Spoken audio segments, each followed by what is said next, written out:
참 바로 갈까요? 성 전문가라고 하셨는데 처음부터 원래는 이렇게 성을 하려고 했던 것은 아니고 원래는 좀 고분을 하고 싶었습니다.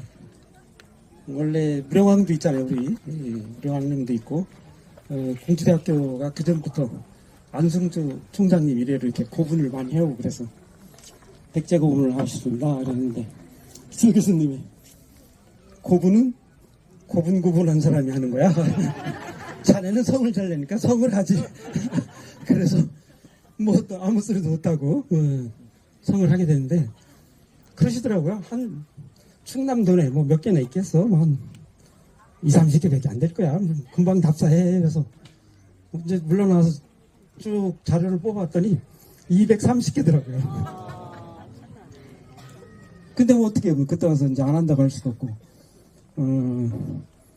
이제 5만 분의 1지도 가지고 버스 타고 다니면서 다녔습니다.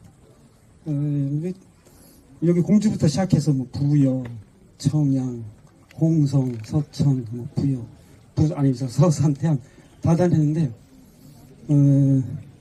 이제 한번 가면 거기 있는 걸 이렇게 매듭을 지야 거길 다시 안 가잖아요. 이럴 때 가고.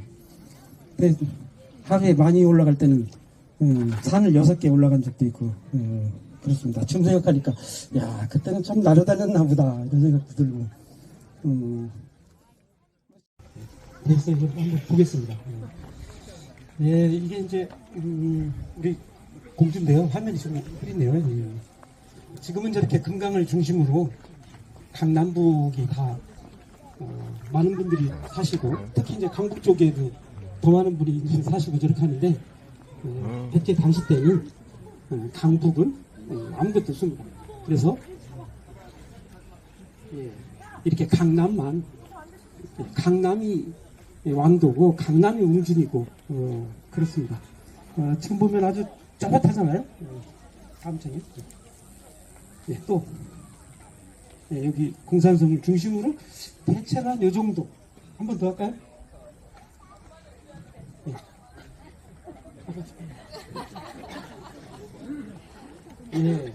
대체로 한 요 정도가 그때 당시에 왕도라고 할 수 있는 웅진의 범위가 아닌가 싶습니다. 조금 더 확대하면 지금의 유구하고 신풍 지역을 제외한 지금의 공주시 관내 그거가 이제 왕도라고 부를 수 있는 곳이지만 그 중에서도 핵심은 바로 이곳이었습니다. 남북 한 2km, 동선 뭐 400-500m밖에 안 되는 이 조부터는 거고 이곳에 그러니까 거기 있었던 거고 거기에 지금 보시는 것처럼 맨 밑에 있는 곳이 이제 대통사, 그 위가 공산성, 저 오른쪽 저 틈머리가 왕릉. 그래서 도읍지를 구성하고 있는 3요소라고 할 수 있는 공산성, 또 무령왕릉, 대통사 이 세 요소가 이렇게 다 자리를 잡았습니다. 우리가 보통 도읍지라고 하는 데를 이제 답사를 많이 하게 되는데 경주도 그렇고 공주도 그렇고 부여도 그렇고 뭐 평양도 마찬가지고 답사하러 가면 결국 저 세 가지를 답사하는 겁니다. 왕이 살던 왕성, 왕은 왕궁에 살죠. 그 왕궁은 일반인들하고 같이 뒤섞여 살 수가 없으니까 일반인들과 달리 왕성을 쌓고 그 안에 살게 됩니다. 그래서 그 성을 이제 왕성이라고 그러죠. 그 왕성 안에 그러니까 왕궁이 있는 거니까 왕성만 찾으면 그 안에 있는 겁니다. 왕궁. 그리고 거기서 사시다가 천년만년 살 수는 없잖아요. 들어가시면 가서 묻히게 되는 게 왕궁. 그 사이에 여러 가지 어려운 점이 있으면 찾아가는 신, 절터고 이 3요소가 그래서 다른 도시에 없는 왕궁이라고 하는 데만 있는 3요소입니다. 근데 이 세 가지 요소가 처음으로 다 갖춰진 게 우리 왕제예요. 우리 공주예요. 그 점에서는 우리 공주가 여러모로 63년밖에 안 됐던 도시지만 사실은 굉장히 중요한 족적을 남긴 곳이다. 부여는 이제 요것이 더 이제 옮겨가서 요것이 이제 숫자가 더 늘어나고 그런 거죠. 그래서 한간 이남에서는 도읍지의 모습을 처음으로 구현한 것이 바로 공주다. 이제 오늘 말씀드리고자 하는 것도 이제 그런 부분에 하나가 있습니다. 성을 쌓았다는 기록이 하나가 있습니다. 그래서 우주선이 어딘지는 모르지만 외곽에 따서 이렇게 성을 쌓은 걸 보면 적어도 그 전에 왕이 있던 공산성을 먼저 쌓아야 바깥에 그걸 했겠죠. 그래서 천대해온 지 486년이 한 10년쯤 지났을 때잖아요. 그러니까 아마 그 전에 공산성을 쌓았을 거다. 개인적으로는 아마 천대오고 나서 바로 성을 쌓지 않았을까 이렇게 생각이 됩니다. 이게 기록에 이제 없어서 딱 부러지게 그걸 말씀드릴 수가 없어서 그렇지 공산성은 사실은 이 돌아다니 보면 나지막하지만 높은 데가 해발 110m밖에 안 되고 이쪽 쌍수정 있는 데는 해발 85m밖에 안 돼서 아주 나지막합니다. 그런데도 가서 다니보면 급경사가 다 이렇게 이루어져 있어서 성벽이 굳이 높지 않아도 어디든 올 데가 별로 없습니다. 올 수 있는 데는 성문이 있는 네 군데예요. 그렇기 때문에 자연지형을 이용해서 얼마든지 와서 이렇게 쌓을 수 있지 않았을까 그런 생각입니다. 예. 성을 쌓았다는 기록이 하나가 있습니다. 그래서 우주선이 어딘지는 모르지만 외곽에 따서 이렇게 성을 쌓은 걸 보면 적어도 그 전에 왕이 있던 공산성을 먼저 쌓아야 바깥에 그걸 했겠죠. 그래서 천대해온 지 486년이 한 10년쯤 지났을 때잖아요. 그러니까 아마 그 전에 공산성을 쌓았을 거다. 개인적으로는 아마 천대오고 나서 바로 성을 쌓지 않았을까 이렇게 생각이 됩니다. 이게 기록에 이제 없어서 딱 부러지게 그걸 말씀드릴 수가 없어서 그렇지 공산성은 사실은 이 돌아다니 보면 나지막하지만 높은 데가 해발 110m밖에 안 되고 이쪽 쌍수정 있는 데는 해발 85m밖에 안 돼서 아주 나지막합니다. 그런데도 가서 다니보면 급경사가 다 이렇게 이루어져 있어서 성벽이 굳이 높지 않아도 어디든 올 데가 별로 없습니다. 올 수 있는 데는 성문이 있는 네 군데예요. 그렇기 때문에 자연지형을 이용해서 얼마든지 와서 이렇게 쌓을 수 있지 않았을까 그런 생각입니다. 예. 한번 보겠습니다. 예, 이게 이제 우리 공주인데요. 화면이 좀 흐리네요. 예. 지금은 저렇게 금강을 중심으로 강남북이 다 많은 분들이 사시고 특히 이제 강북 쪽에도 더 많은 분이 이제 사시고 저렇게 하는데 백제 당시 때는 강북은 아무것도 없습니다. 그래서 이렇게 강남만 강남이 왕도고 강남이 웅진이고 그렇습니다. 지금 보면 아주 뻣뻣하잖아요. 감청이 또 여기 공산성을 중심으로 대체가 한 요 정도. 한 번 더 할까요?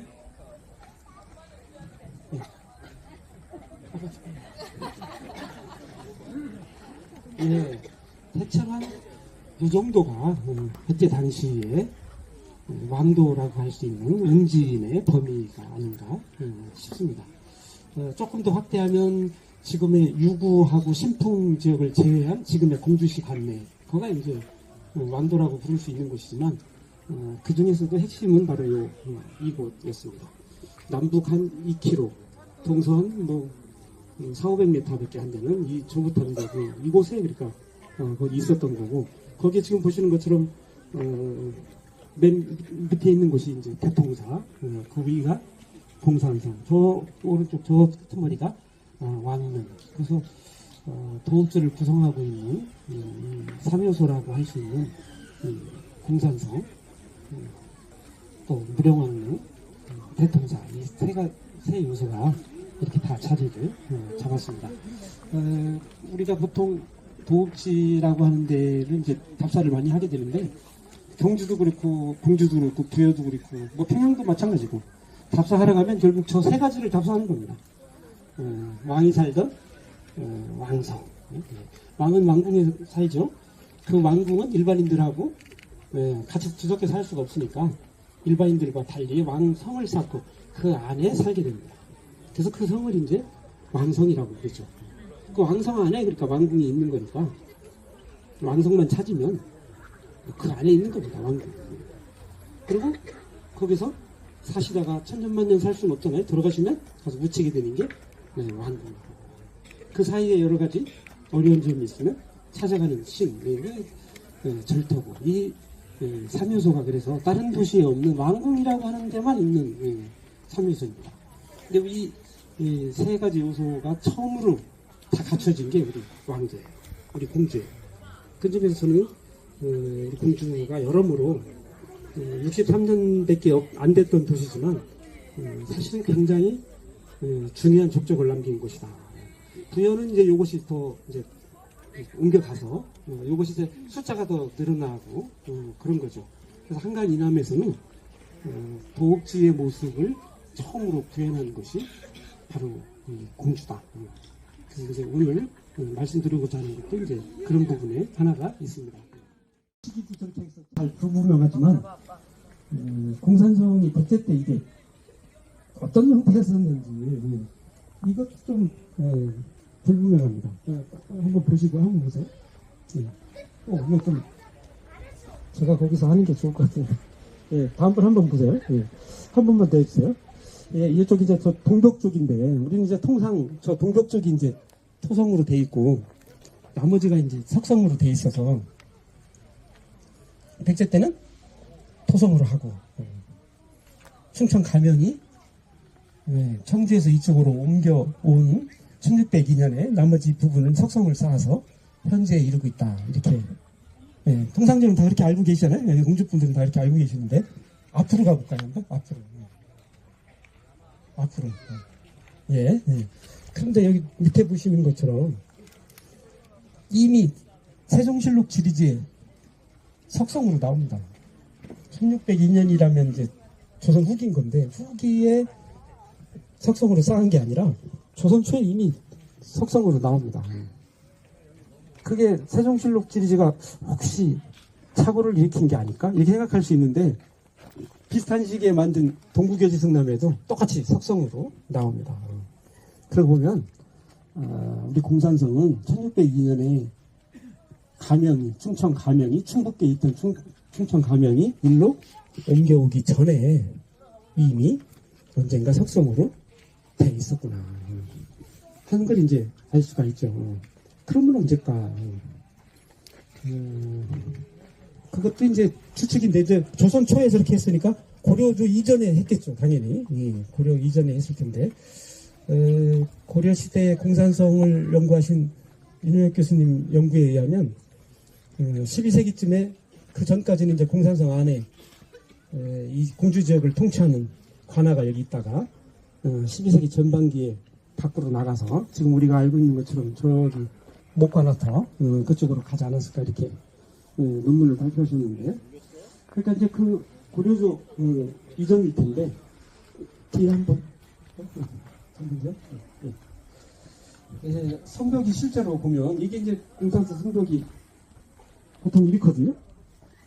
한번 보시고 요게 이제 뭐 새롭게 뭐 복원하고 그렇게 한 거긴 하지만 공산성 성벽이 뭐 보통 이래요 다. 그런데 공산성 남문 쪽에 갔더니 이거 보셨어요? 보셨어요? 또 있습니다. 아까 그거랑은 뭐 완전히 다르죠. 뭐 성격이 누가 봐도 물론 이건 성벽은 아니고 그 앞에 들어가는 입구를 이렇게 잘 정비해 놓은 건데 주변에 있는 도로를 갖다가 이렇게 했겠죠. 그래서 이런 훌륭한 돌이 거기에 이렇게 남아 있습니다. 요런 것들이 한 번 더 가볼까요? 또 가시고요. 이게 이제 부여의 가림성이라고 하는 성인데 501년에 이제 축조를 합니다. 백제에서. 거기 이제 성벽이 이렇고 뒤에 또 나성이 있잖아요. 그 나성도 지금 가서 보시면 이렇게 쌌습니다. 그래서 어때요? 우리 남문에 있던 아까 보셨던 그 잘 싼 성벽하고 성돌하고 비슷하잖아요. 그래서 이게 확실히 고려조 이전에 언젠가 석성으로 쌓은 것은 틀림없는 것 같습니다. 저게 이제 크게 보면 백제 때도 저렇게 쌓고 통일신라 때도 저렇게 쌓아요. 그래서 저걸 백제 때 했는지 통일신라 때 했는지는 여기 있을 때도 그렇지만 부여로 가고 나면 전국을 이제 5개의 방으로 나눠서, 지금 따지면 도죠. 이렇게 방으로 나눠서 통치하는데, 거기에도 역시 마찬가지예요. 방마다 그 방명이라는 사람이 거주하는 그 공간에는 석성을 또 샀습니다. 그래서 백제 때 했을 수도 있고 형신라 때도 했을 수도 있어서, 요거 구체적인 건 발굴조사를 한번 이렇게 해야 될 것 같습니다. 네, 그러면 이제 제일 핵심적인 얘기면서 이제 마지막 얘기가 되겠는데, 한 25년 전인가 박사 논문을 냈는데, 심사하시기로 했던 교수님이 일주일 남겨놓으시고 못 하시겠다고 하셨어요. 그래서 깜짝 놀랐죠. 그래서 왜 그러시냐고 알아봤더니, 논문을 읽어보니까 당신 생각이 다르다. 그래서 내 생각대로 이거 떨어뜨려야 되는데, 아니 내 생각하고 다르다고 이걸 젊은 사람이 길을 꺾을 수도 없고, 그렇다고 내가 보기엔 이게 틀리는데, 다른 게 아니라 이게 틀린 건데 이걸 통과시켜 주실 수도 없고, 계속 아니 그만두겠노라고 그러셨어요. 그 이유가 뭐냐, 공산성 아니 백제 당시에 도읍지였던 건 뭐 다는 사실인데, 그 당시 왕궁이 어디 있었냐 하는 거 가지고 의견 차이가 있었습니다. 지금은 뭐 제 생각인지 모르지만 공산성 안에 있었다는 견해도 상당히 많이 있었는데, 그때만 해도 그런 얘기가 없었습니다. 다 공산성 밖에 있었다. 그런데 제가 학위 논문에 딱 공산성 안에 있었다고 했거든요. 그래서 이제 그 교수님이 그렇게 하셨던 것 같아요. 그래서 나중에 그래서 모시고 와서 조금 이렇게 줄을 달아서 그 교수님의 또 견해도 이렇게 적어드리고 그렇게 하고서 그래서 이제 통과가 됐는데, 오늘 그 왕궁의 위치에 대해서는 공주에는 세 가지 견해가 있습니다. 백제가 여기 도읍을 했을 때 백제 왕궁이 어디 있었냐, 어디 혹시 아는 데 있으세요? 세 군데 후보지가 세 군데가 있습니다. 왕궁이 있었다고 얘기하는 세 군데 후보지. 하나가, 그 중에 하나가 정방들입니다. 정방들. 정방들 아세요? 아, 아세요? 네, 한번 보세요. 넘기고요. 여기가 정방들입니다. 곰나루 있는 데죠? 예, 조금 한 번 더요. 예, 여기. 그 중에서도, 예, 여기입니다. 백제문화전당이 들어서 있는 바로 저곳인데, 저곳에 예, 이렇게 돌 표지석도 저기 세워져 있었습니다. 그러고 보니까 저거 이렇게 다 메워서 지금 문화전당 그거 세웠는데, 이 비석은 어떻게 됐는지 모르겠네요. 예, 저기를 후보지로 꼽은 이유는 말 그대로 정방들입니다. 정방, 아니, 앞쪽이요. 정방들. 정방들이라면, 정방하면 누구가 생각나세요? 소정방이 생각나시죠? 예. 그래서 소정방이 여기서 머물렀다는 겁니다. 그래서 정방들이 됐다는 거예요. 소정방은 잘 아시다시피 백제가 멸망될 때 그 나당연합군 당나라 쪽 총사령관이잖아요. 그 사람이 백제를 멸망시키고 머물렀다면 이기도 하죠, 위치는. 특히 이제 저기를 주목한 이유는 저기에 원래 그 60년대 후반에 1m 크기의 방형 초석 2매가 거기 있었답니다. 근데 그거는 요 위가 쌍수정이잖아요. 그러니까 거기에 모여있던 초석이 굴러떨어지고 글로 가요. 제가 봤을 때는 그 굴러떨어진 것 같은데, 그 두 개가 거기 있으니까 그걸 기준으로 하셔서 여기일 거다 이제 그렇게 하셨는데, 또 그렇게 하시게 된 이유는 전통적으로 한번 뒤에요. 여기 이제 부여인데요. 부여는 보면 이렇게 부수산성이 있고 이제 또 나성이 이렇게 들어가고 그러는데, 그 부수산성에 왕궁이 있다고 생각하는 사람은 아무도 없어요. 뭐 20년 전에는 당연하고 지금도 마찬가지예요. 이렇게 있고, 그래서 그 앞에 관북리라고 하는 곳, 이곳에 왕궁이 있다고 믿었습니다. 일제강점기 때 이래로 일본 연구자들이 이제 했던 얘기인데, 그 사람들이 한 얘기는 그거예요. 삼국시대 때 한국의 도읍지라는 데는 많은 평지에 있고, 저기 쳐들어오면 평지에서 막기가 어렵잖아요. 그러니까 뒤에 산성을 쌓아놓고 있다가 쳐들어오면 산성에 들어가서 거기서 농성을 했다, 저항을 했다 이거죠. 그러니까 뒤에 있는 부조산성은 저건 뭐 유사시에 대비한 거죠. 아니 저기 살았을 리가 없다. 똑같이 그러니까 우리 공주도 공산성 거기 살았을 리가 없다. 밖에 있었다. 똑같은 논리를 합니다. 그래서 관북리 쪽을 저렇게 기라고 생각을 했습니다. 그래서 저 부여는 부수산성만 세계유산이 된 게 아니라 부수산성과 관북리 유서까지 그래서 세계유산에 지금 들어가 있죠. 근데 관북리 유적을 다 조사했더니 아직 없어요. 우리 공주도 마찬가지로 했더니 없잖아요. 이제 들어서 금전 빌리지 들이설 때 했더니 아무것도 없잖아요. 실제로 그러니까 그게 애초부터 생각이 좀 잘못됐던 게 밑에 평지에 그게 있으려면 평지 거기에도 에워싸는 성이 있어야 됩니다. 평지성. 고구려 같은 경우는 그렇게 해요. 평지성도 있고 산성도 있고 이러면 그게 되는데 평지는 성이 없잖아요. 관북리도 성이 없잖아요. 그러니까 애초부터 그게 전제가 잘못됐던 거죠. 그래서 이제 우리 공주의 예를 놓고 봐도 부여도 부수산성이 있을 가능성이 크다. 왕국이. 그래서 암대국 부수산성을 좀 조사해 볼 필요가 있지 않나 하는 생각인데, 근데도 많은 연구자들은 또 그렇게 생각을 안 하시고 서울에 마침 이렇게 송파구 일대 풍합동 토성하고 몽천 토성하고 두 개의 성이 있으니까 한번 보세요. 계속 넘어가시고 이렇게 풍합동 토성은 그 중에 평지에 있습니다. 가보셨죠? 다음에 그래서 뭐 한 번 더 해서 둘레도 3.5km 돼서 백제성 중에는 이제 제일 크죠. 유일하게 하나만 남아있어요. 평지에 있는 거고 유일하게 3.5km에 이르는 거고 나머지 몽천토성, 공산성, 부수산성은 나지막한 구릉에 있고 둘레는 2.5km, 한 1km 정도 작습니다. 그 대신에 세 개는 공통점이에요. 경주에 있는 월성도 같은 크기예요. 같은 구릉에 구릉 위에 자리하고 있고 공통점이 이렇게 있습니다. 이 풍납동 토성이 있고 옆에 이 몽천 토성이 이렇게 구릉 위에 있으니까 이렇게 있고 이렇게 있으니까 봐라. 풍납동 토성이 병지성이고 몽천 토성이 산성 아니냐. 병지성하고 산성하고 이렇게 하나의 세트를 이루고 있는 전형적인 모습이다. 또 이렇게 또 얘기를 하시는데 그러려면 풍납동 토성하고 몽천 토성하고 동일한 시기에 쌓았어야죠.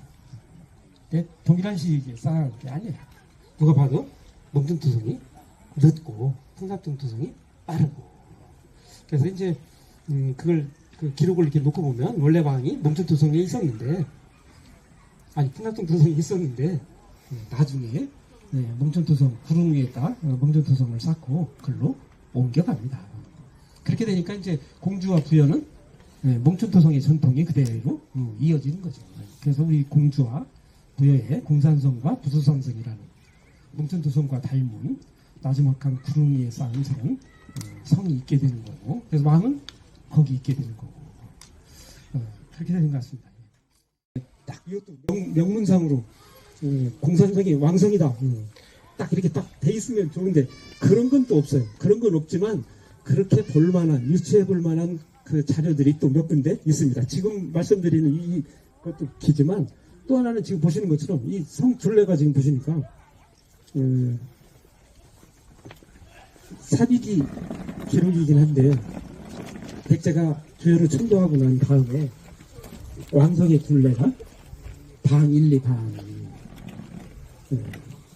그러면 사비기에는 왕성이 있었다는 얘기고 그 왕성이 1, 2반의 크기라는 얘기죠. 1, 2반은 저기 있는 것처럼 한 2,400m 정도 되는 크기입니다. 저기서 방이라는 건 한 변이거든요. 네모지게 쌓았을 때 한 변. 1, 2면 400m고 1, 2반이 600m니까 2,400m가 되는 거죠. 부여에서 그 크기는 부소산성밖에 없어요. 재봤더니 2,480m 나옵니다. 우리 공산성 2,500m 나오니까 뭐 그게 그건 거죠. 그래서 그런데 우리 그 공산성이 맨 밑에 있잖아요. 그때 부여로 천도한 다음에 우리 공산성에 대한 기록인데 공산성 둘레가 1, 2반이에요. 나머지 방성들보다 월등히 크잖아요. 작은 건요 720m짜리 방성도 있어요. 저거보다 3배나 커요. 왜 저렇게 클까? 바로 전때 왕이 살던 왕성이니까 그런 거죠. 그래서 사비기의 왕성과 같은 규모이기 때문에 웅진기에는 이게 왕성했구나. 이걸 좀 알 수 있고요. 또 하나는 동성왕 13년 491년에 이 홍수가 나서 우리 공주에 홍수가 좀 잘 나잖아요. 워낙 이 금강 본류의 수위가 높다 보니까 재민천물이 빠지지 못해서 그래서 이쪽에 이제 이렇게 홍수가 나게 되는데 민가 200여 채가 떠내려가는 저런 사고가 납니다. 왕궁에 대한 기록이 없어요. 그러면 왕궁에 대한 기록이 누락됐든가 아니면 왕궁은 피해를 입지 않았든가. 그죠? 근데 민가를 얘기하면서 왕국을 빼뜨렸겠어요. 누락되면 다 같이 누락돼야지.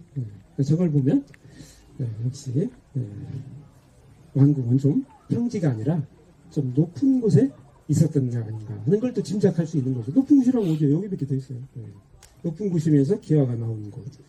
여기밖에 없는 거죠. 그래서 이제 이런 걸로 아까 말씀드린 것처럼 기어에 있는 부산성처럼 왕성 방 1, 2반 이게 딱 이렇게 그런 건 없지만 그거와 흡사한 그래서 거의 그와 견주어도 될 만한 그런 저런 간접적인 자료들이 있기 때문에 저런 걸 놓고 보면 백제가 공주에 있을 때 백제 왕궁은 공산성에 있었다. 그거 볼 수밖에 없지 않나 하는 생각입니다. 그렇게 되면 여기인데요. 이게 이제 아까 말씀드린 것처럼 이제 웅진인데 그러면 웅진의 제일 어디요? 북쪽에 왕이 사는 꼴이 되게 되는 거죠. 한번 볼까요? 반대쪽으로 이렇게 이제 밑쪽이 남쪽이잖아요. 이렇게 보시면 도읍지의 맨 북쪽에 왕이 사는 모습이 됩니다. 저게 엄청 중요해요. 참고로 동아시아의 도읍지의 모습은 중국이 제일 먼저 완성을 하고 그 주변 나라들로 이제 영향을 줘서 퍼지게 되는데 왕이 어디서 있냐? 왕은 도읍지의 맨 북쪽에 있는 겁니다. 북쪽에서 남쪽을 바라보고 통치를 해요. 하늘에 북극성이 북쪽에 딱 자리하고 있죠. 그러면 그 북극성을 중심으로 뭇별들이 순항을 하듯이 왕이 북쪽에서 남쪽을 바라보고 통치를 하면 나라가 순조롭게 통치가 된다는 논리를 배경으로 한 게 이 도읍지의 구조입니다. 그래서 지금 보시는 거죠. 또 이게 이제 곽이고 요게 성이고 그래서 이게 이제 성곽이라고 하는 말은 이제 저 두 가지를 합치는 말인데 이렇게 됩니다. 이게 이제 중국에서 가장 완성된 형태의 도읍지의 모습이에요. 왕이 북쪽에 있는 거죠. 북쪽에 있어서 남쪽을 바라보는 모습입니다. 실제 우리 한양 도성 경복궁이 어디 있어요? 맨 북쪽에 있어요. 뒤에 산이 있어서 맨 북쪽에 이렇게 있는 겁니다. 그래서 우리 그 백제 때 이래로 수도의 왕들은 다 저렇게 맨 북쪽에 살고 있었습니다. 그러니까 우리나라 역사상 제일 먼저 그러니까 이렇게 왕이 북쪽에 자리하는 이런 전통이라고 할까 이런 문화를 만든 게 바로 출발점이 바로 공주였습니다. 그래서 공산성은 역시 왔었었구나 이런 생각이고요.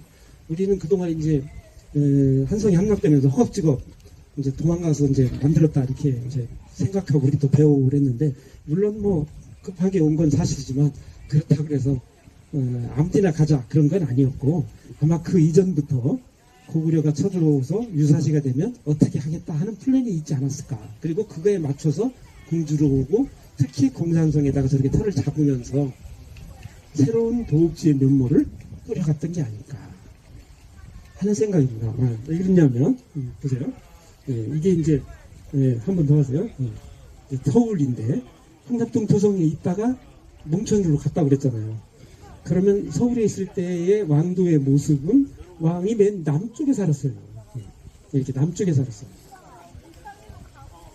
이게 이제 어떻게 생각하면 백제 사람들이 고유의 생각대로 도읍지를 꾸민 형태였겠죠. 근데 중국을 다니다 보니까 중국을 가보니까 왕이 북쪽에 있는 거예요. 그럼 왜 그랬냐고 물어보니까 아까 말씀드린 건 그렇게 북극성을 얘기를 하는 거예요. 아, 맞구나. 근데 지금 뭐 바꿀 수가 없잖아요. 이게 근데 저렇게 한성이 고구려에 의해서 이제 초토화되고 뭔가 새롭게 도시를 재편해야 될 계기가 되니까 그럼 아예 재편. 거기 사실 한성이 있었어도 돼요. 고구려로 물러났거든요. 예, 이게 이제 아스카고 다음. 예, 이게 나라입니다. 나라 시내는 저렇게 되어 있어요. 왕이 북쪽으로 가서 북쪽에서 통치하는 저런 모습이 이제 되는 거죠. 그러니까 동아시아의 보편적 도읍지의 구조에 편입이 되게 되는 겁니다. 저거 누가 있겠어요? 그래서 백제 멸망 후에 백제 사람들이 건너가고 나서 한 겁니다. 제가 보기에는 백제 사람이 한 거예요. 아니, 가만히 있다가 왜 갑자기 그때 이후로 저걸 하느냐고요. 그죠? 백제 사람들은 이미 저런 북궁형 체제를 하고 있었고, 그게 어떤 거라는 걸 다 알고 있었던 사람들이고, 일본 사람들은 그 전에 그런 걸 실천한 적이 없는데, 당연히 백제 사람들 한 거죠. 예. 그래서, 그러면, 어디에 있을까? 그죠? 남쪽을 바라보고 통치를 해야 되니까. 단순히 북쪽에만 있는다고 되는 게 아니라 그 북쪽에서 남쪽을 바라보며 통치를 해야 되니까 공산성 안에서 남쪽 웅진왕도 지금의 공주 시내를 바라볼 수 있는 공간 거기는 지금 보여드린 쌍수정원 광장 거기만큼 좋은 데가 없습니다. 실제로 인조 임금과 관련된 고사도 거기에 다 있잖아요.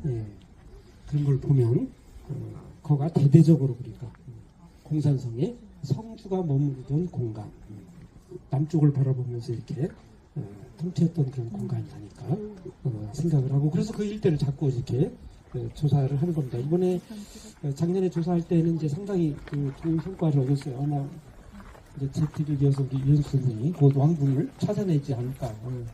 이제 이게 다 나오기 때문에 아마 엮기만 하면 될 것 같습니다. 그래서 마지막인데요. 단순히 공주가 63년밖에 안 돼서 한성 같은 경우는 500년 가까이 됐고 우리는 63년, 부여는 120년. 그러니까 부여의 절반. 한성은 한성이 8분의 1밖에 안 돼요. 그랬더니 이제 그래서 아무도 관심을 잘 안 가져요. 기록도 없고 그러니까. 그래서 시기 구분은 한성, 웅진, 사비라고 하지만 실질적으로 내막을 놓고 보면 한성에서 사비로 가는 과도기에 그냥 뭐 잠깐 들렸던 것처럼 비난 정권 시절인 것처럼 이렇게 하고 그러는데 제가 보면 그렇지 않아요. 한성과 웅진사비다. 이건 완전히 다른 문화고 다른 문화의 시작이 여기서 완성이 되고 그것이 부여에 가서 더 이제 숫자적으로 이제 많아지면서 백제적인 특징이 고착화되고 드러나고 그렇게 한 것이 새로운 문화의 출발은 이었다. 그래서 한성과 웅진사비 전기와 후기로 이렇게 나눠볼 수 있고 그 출발이 바로 공주였다. 그렇기 때문에 그 전에 없었던 무령왕릉과 같은 벽돌문들도 나오고 또 새롭게 금당과 탑을 갖춘 대통사와 같은 저런 절도 우리가 나올 수 있었던 것이 아닌가. 저게 다 우연이 아니라 저런 일정한 이 도읍지 구획의 어떤 플랜이라고 그럴까? 계획 속에서 그래서 완성된 거고 부여는 그게 더 숫자가 많아진 거고 그런 생각이 듭니다. 그런 점에서 본다면 공주 시대는 시기는 짧지만 상당히 의미 있고 중요한 시기가 아니었나 하는 생각이고요. 오늘 말씀은 못 드렸지만 잘 아시는 것처럼 이제 공주가 아주 공산성이 백제가 이제 한성에서 일로 손대에 오잖아요. 그러고 나서 여기서 이제 숨을 고르고 실제로 중흥을 해서 부여에 가서 이제 더 발전을 하고 인제임금도 또 이렇게 또 쫓겨서 여기까지 오셨다가 또 이제 숨을 고르고 다시 이제 이렇게 복귀하고, 공산성은 그러고 보면 뭔가 이렇게 어머니와 같은 이런 품, 그러니까 누군가 이렇게 어려움 있는 사람이면 누구나 이렇게 또 받아들이고, 그 사람이 그래서 숨을 돌리고 정신 차리고 다시 새 출발할 수 있도록 도와주는 공간, 그것이 아니었나 싶습니다. 오늘 여기 오신 분들 근심 걱정 없으시겠지만 만약에 있다면 또 힐링 되시고 그래서 다시 재충전, 새 출발하는 출발점이 됐으면 좋겠습니다. 고맙습 없습니다. 실제로 인조 임금과 관련된 고사도 거기에 다 있잖아요. 예. 그런 걸 보면 거가 대대적으로 그러니까 공산성에 성주가 머무르던 공간, 남쪽을 바라보면서 이렇게 통치했던 그런 공간이 아닐까 생각을 하고, 그래서 그 일대를 자꾸 이렇게 조사를 하는 겁니다. 이번에 작년에 조사할 때는 이제 상당히 좋은 성과를 얻었어요. 아마 제 기록이어서 우리 이현수 선생님이 곧 왕궁을 찾아내지 않을까. 이제 이게 다 나오기 때문에 아마 엮기만 하면 될 것 같습니다. 예, 그래서 마지막인데요. 단순히 공기가 63년밖에 안 돼서 한성 같은 경우는 500년 가까이 됐고, 우리는 63년, 부여는 120년. 그러니까 부여의 절반. 한성은 한성이 8분의 1밖에 안 돼요. 그랬더니 이제 그래서 아무도 관심을 잘 안 가져요. 기록도 없고 그러니까. 그래서 시기 구분은 한성, 웅진, 사비라고 하지만 실질적으로 내막을 놓고 보면 한성에서 사비로 가는 과도기에 그냥 뭐 잠깐 들렸던 것처럼 비난 정권 시절인 것처럼 이렇게 하고 그러는데, 제가 보면 그렇잖아요. 한성과 웅진사비다. 이건 완전히 다른 문화고, 다른 문화의 시작이 여기서 완성이 되고, 그것이 부여에 가서 더 이제 숫자적으로 이제 많아지면서 백제적인 특징이 고착화되고 드러나고 그렇게 한 거지, 새로운 문화의 출발은 이랬다. 그래서 한성과 웅진사비, 전기와 후기로 이렇게 나눠볼 수 있고, 그 출발이 바로 공주였다. 그렇기 때문에 그 전에 없었던 무령왕릉과 같은 벽돌림들도 나오고, 또 새롭게 금당과 탑을 갖춘 대통사와 같은 저런 절도 우리가 나올 수 있었던 것이 아닌가. 저게 다 우연이 아니라 저런 일정한 이 도읍지 구획의 어떤 플랜이라고 그럴까, 계획 속에서 그래서 완성된 거고, 부여는 그게 더 숫자가 많아진 거고, 그런 생각이 듭니다. 그런 점에서 본다면 공주 시대는 뭐 시기는 짧지만 상당히 의미 있고 중요한 시기가 아니었나 하는 생각이고요.